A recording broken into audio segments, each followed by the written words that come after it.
Hi, in this lecture you will learn how to pass parameters into our procedures. Now let's start with why we pass parameters. Most of the times we do the similar things but with different data. For example, we increase the salary but with different employees. Or we check the salaries of the employees but with a specific employee. You need to pass parameters to your procedures, functions, or these kind of structures in all languages, like checking the login control of any user or something like that. So the same logic will work for different parameters. We need to be able to pass some parameters to our procedures or functions. To be able to do that, we need to create our functions or procedures with parameters.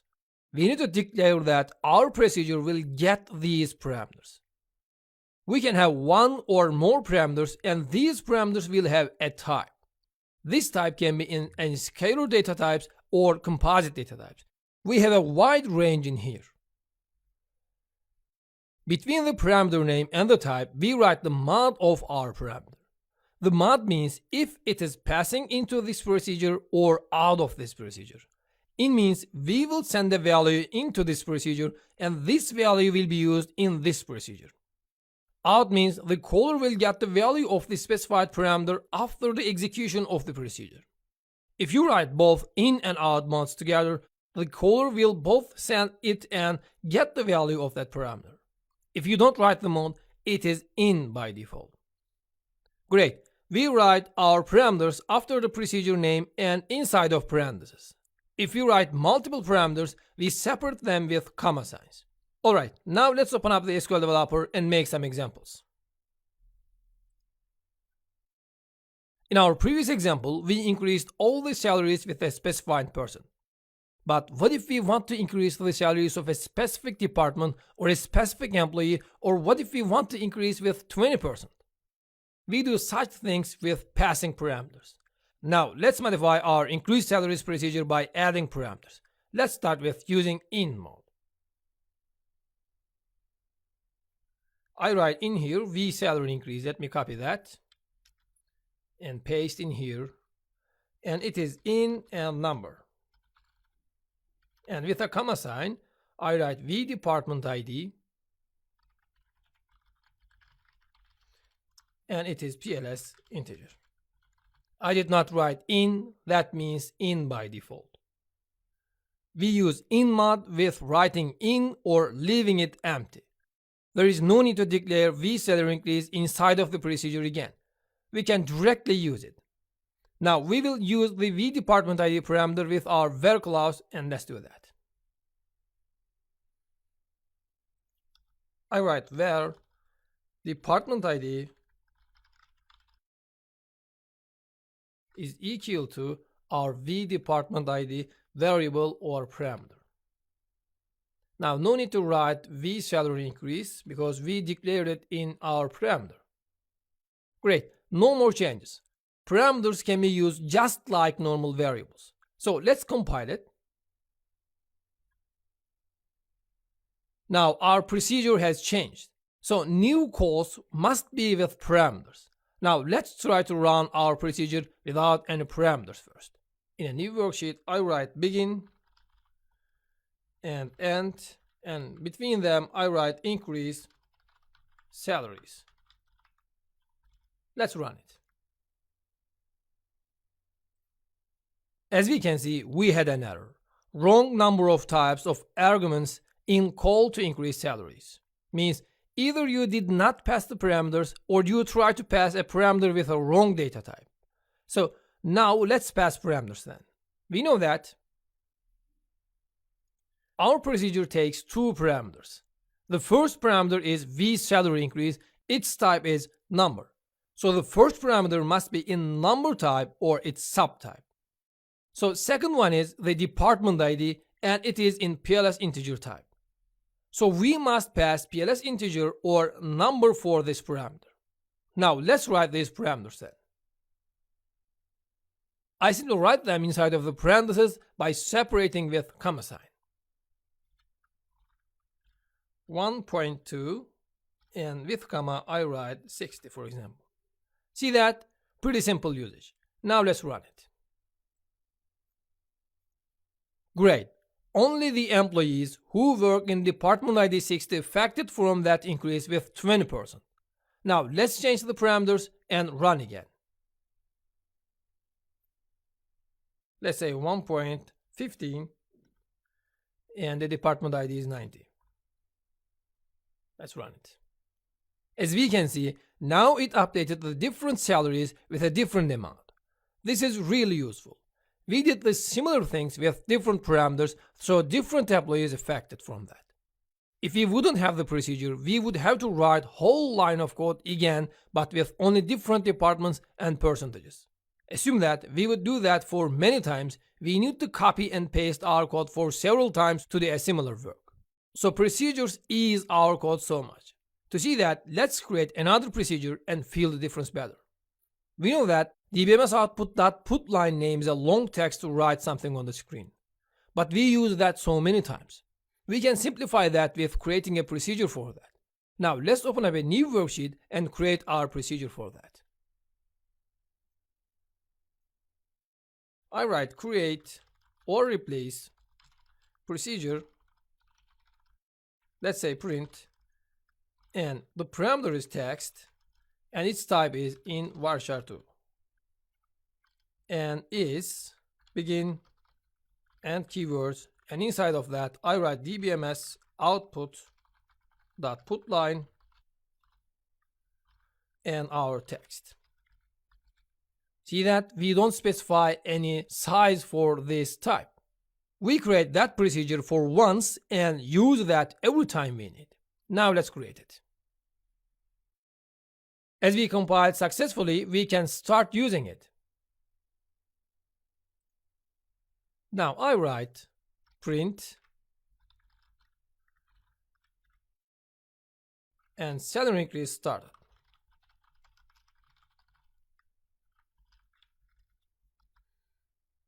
And after finishing our job, let me copy that, and salary increase finished. Did you see that? I write only print and can do the same thing with a dbms output.put line. We could name it with only P, for example, so it would be easier. I wrote print to make it more understandable. Now let's run it.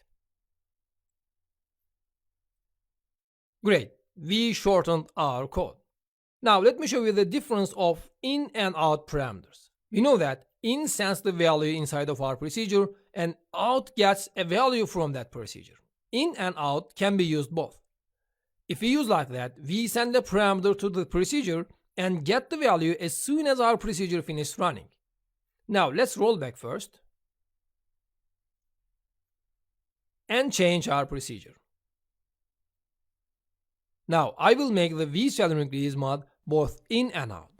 I will get the salary increase percent and return the average increase percent of the salaries, for example. So I simply write vSalary increase in and out. And a new parameter to have an out mode. So I simply write a command sign and v affected employee count, for example. Its mod is out and type is number. Now a new variable to calculate the average salaries. I write vsal inc, for example, and its type is number, and the initial value is 0. Now I need to initialize our affected employee count parameter because it's null by default. So let's initialize it with 0. Let me copy that from here and paste in here and say that it is equal to 0. Now let's make our calculations.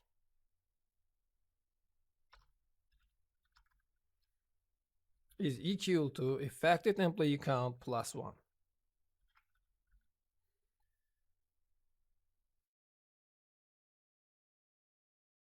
And vsal inc is equal to vsal inc plus vSalary increase. Let me copy that. Plus NVL RAMP dot commission percentage, comma 0. and calculate the average salary increase percentage. V salary increase is equal to VSAL Inc. divided by V affected employee count. Now let's compile and save it. Great, we have done that successfully. Now let's use it.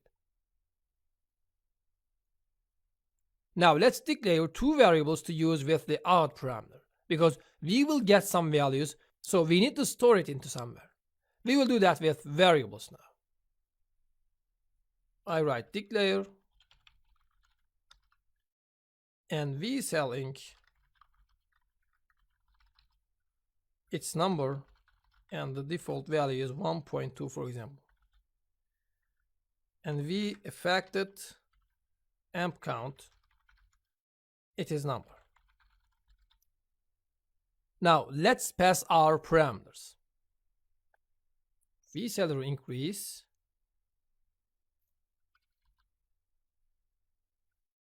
department ID 90 and V affected employee count for the third parameter. And print the values of our parameters with using our print procedure. I write print, and inside of the parentheses I write the affected employee count is, concatenate that with our V affected employee count. And after that I write print, and let's say the average salary increase is, and again concatenate that with V salary increase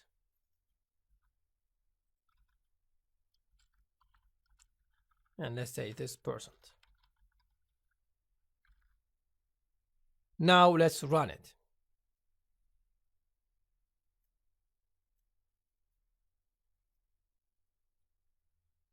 Perfect. As we can see, we updated the employees in department ID 90. So 3 employees are affected from that increase, and the average increase is 20%. The factor is 1.2.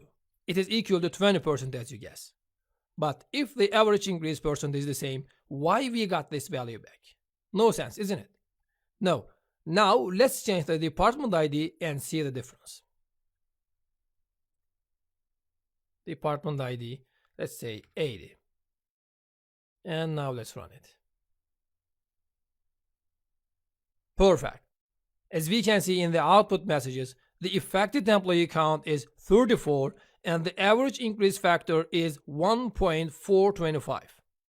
So these have the commission percentages, so the average changed for this department. Now, what we have learned in here?